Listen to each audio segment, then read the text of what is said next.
Então, aqui na página 38, a gente está pensando qual a relação dos cristais com o aracniano, né? E aí eu estou me perguntando aqui se Deligny leu Simondon. O Simondon escreveu uma tese de doutorado em 1958 sobre a individuação,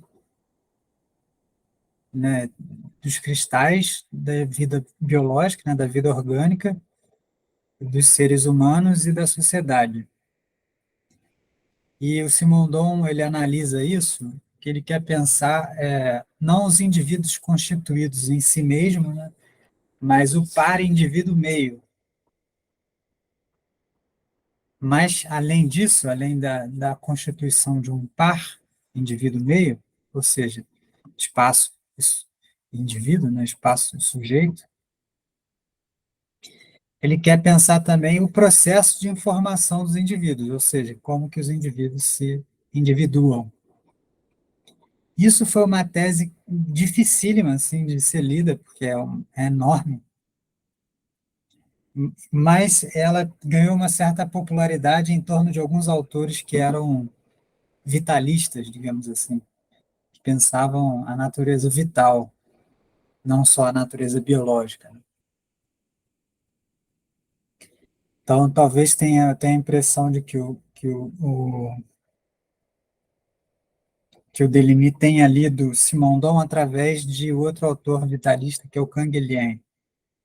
O Canguilhem estava lá na biblioteca do Deligny, quando foram lá resgatar as papeladas, os mapas, os textos que ainda não foram publicados, e fazer o arquivo disso, encontraram alguns textos, né? Lacan, por exemplo, estava lá, mas eu não sei se o Simondon estava lá. Mas estou falando isso porque a gente está aqui tentando entender o que viria a ser o aracniano e por que que o aracniano possui uma relação com o espaço, uma relação com o fora. E aí me faz muito sentido pensar se Deligny leu Simondon, porque a tese do Simondon, ela pensa, então, os cristais, e os cristais eles se individuam no espaço, mas eles não se distinguem do espaço que os individuou, então eles são sempre um par indivíduo-meio, quase indissociável, né? Então, o lado de dentro do cristal é muito parecido com o lado de fora do cristal, e, em geral, por exemplo, quando se forma um gelo, que é um tipo de cristal, o lado de dentro de gelo é a mesma coisa que o lado de fora da água, né? Aonde aquele cristal se formou. Boa noite, Elton. Boa noite. Agora, os indivíduos biológicos, eles têm uma complexidade maior porque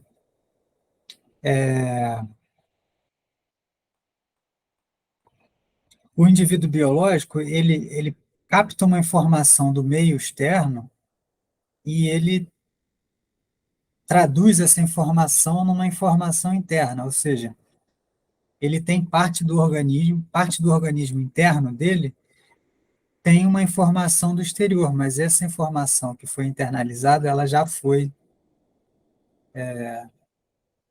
digamos assim, incorporada. Então, o indivíduo biológico ele tem uma separação do meio, o que permite com que, por exemplo, ele possa existir em diferentes meios, né?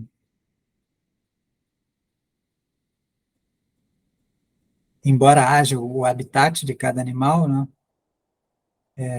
ele é capaz de mudar desse meio. Aí vê-se aí as aves migratórias, né, que mudam de meio em busca de uma certa informação, por exemplo, calor, comida. Ele permanece ligado ao meio, mas numa separação a partir da sua própria interioridade, né? Ele consegue mediar o lado de fora a partir do seu lado interior. Aí aparece o indivíduo humano. E o indivíduo humano, ele é dotado de uma certa relação orgânica, onde o seu meio interior, sua vida orgânica, por exemplo, corporal, ele pode ter uma certa relação de orientação no sentido de como esse ser humano deve viver a vida dele. Por exemplo, se a pessoa tem alguma doença, por exemplo, diabetes ou insuficiência renal, são coisas que aquele ser humano, são informações internas a ele que vieram com ele congenitamente, são um resultado do mundo interior, mas que orientam a vida exterior dele. Então, ele não pode comer determinada coisa, por exemplo, celíaco. Só que o ser humano, ele é pretensioso, né? Ele é um tipo de individuação que ele tem uma interioridade rica, que seria uma experiência subjetiva consciente, né? Então, ele pode falar sobre si mesmo, ele pode, inclusive, ser muito inteligente, manipular os meios, né? Então, ele consegue morar na Antártida sem morrer congelado. Ele consegue morar na Amazônia e ter uma certa relação ecológica ali com o meio ambiente, sem ser devorado, por exemplo, por um animal. Mas o ser humano ele tem uma complexidade que é isso que a gente vinha falando. O ser humano, né, não é senhor de sua própria casa, como diria o Freud. E é interessante essa afirmação do Freud, porque ele lança a mão de uma figura do espaço, né?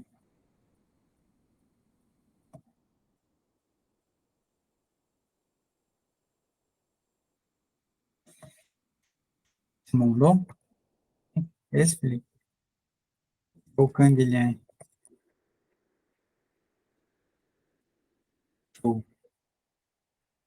Então, Freud, ele fala assim, né? O homem não é senhor de sua própria casa. E ele lança a mão de uma figura espacial, né? Isso é um pouco paradoxal, assim, porque o Freud... Por que que o Freud lançou essa expressão, né? A gente não sabe exatamente. Mas o que ele queria dizer é que o ser humano, ele não encontra uma resposta na consciência dele. Então, não havendo uma resposta na cabeça, nem no coração, nem na vida orgânica, ele tem que procurar fora, no meio social, um pertencimento a um grupo, né? Uma relação amorosa, e ele vai buscar fora, o ser humano vai buscar no meio exterior a ele uma, um sentido de vida, uma resposta. Só que os grupos, assim como as sociedades, os coletivos, eles não resolvem a questão do humano. Então, o ser humano é lançado então numa angústia, numa experiência de afetividade difusa e de incompletude, né? Ele não é um indivíduo, ele não é indivisível, né? Ele vive constantemente divisões.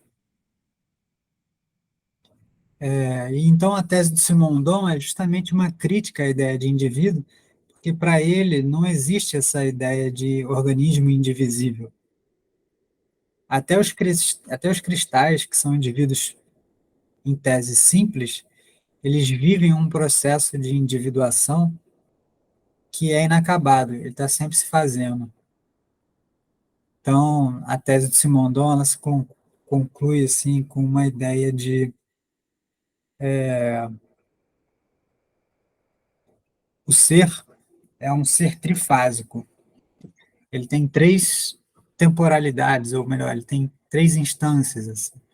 Uma pré-individual, que seria um campo de forças da onde os indivíduos devêm. Haveria um indivíduo, que seria uma espécie de temporalização de uma forma individual, e haveria o transindividual, que seria a recolocação daquele indivíduo num processo de individuação onde ele poderia devir outra forma. Então, essa ideia de indivíduo indivisível não seria possível porque, né, estaria se sempre devindo, passando de uma informação a outra. Então, a forma não explica muito bem o ser humano. A forma humana é insuficiente para explicar o ser humano, porque o que explica o ser humano, aquilo que é o mais vívido do ser humano, seria sua capacidade de informação, ou seja, sua capacidade de mudar a si mesmo, mais do que se identificar consigo mesmo ou com seus pares. Aí vem essa emblemática e misteriosa e pouco explicativa frase do Deligny, né? Que ele fala assim: para além do aracniano, cá estamos nós, em meio aos cristais. É de forma que se trata, portanto, e não é né, por nenhum acaso que a palavra célula apareceu no vocabulário dos revolucionários, mas não é disso que se trata. Se os cristais e as células convêm, por que não o aracniano? E aí, sobre essa ideia do que viria a ser o aracniano, eu tenho uma hipótese que seria talvez esse humano que não se encerra numa única individuação, né? Que ele tem tanto em comum com o castor, tanto em comum com a aranha, tanto em comum, né, com os cristais, né? E que até os meios revolucionários, né, eles passam a viver uma espécie de enclausuramento que ou é a aranha, ou é o cristal, ou é a célula, ou é o partido. E isso que o Deligny quer impedir, né? Ele quer que o ser humano esteja sempre se relacionando com algo fora do ser humano, com algo que não é propriamente humano. Então, eu acho que a ideia de aracniano, ela evoca, então, uma relação do humano com o espaço, uma relação do humano com fora da linguagem, uma relação do humano com a natureza, em busca de um comum que não é grupal, que não é reunião de semelhantes, né? É um comum da espécie com a natureza. E isso gera uma espécie de desconforto, porque acho que além do Deligny, do Simondon, haviam poucos autores que, na época, elogiavam assim a natureza, né? Todo o esforço nessa época aqui era para ir na direção da linguagem, né? Então, a ideia de teia, a ideia de que a rede ela se forma pelo lado de fora, né, nas relações circunstanciais, traz toda uma ideia de um primado do espaço em relação à subjetividade, né? Então, se torna-se humano numa relação espacial, e não tanto numa relação com a sua vida interior, né? Na sua relação consigo mesmo, né? Eu, eu fiquei com essa ideia, assim, e como eu estou estudando Simondon, resolvi compartilhar com vocês. Eu acho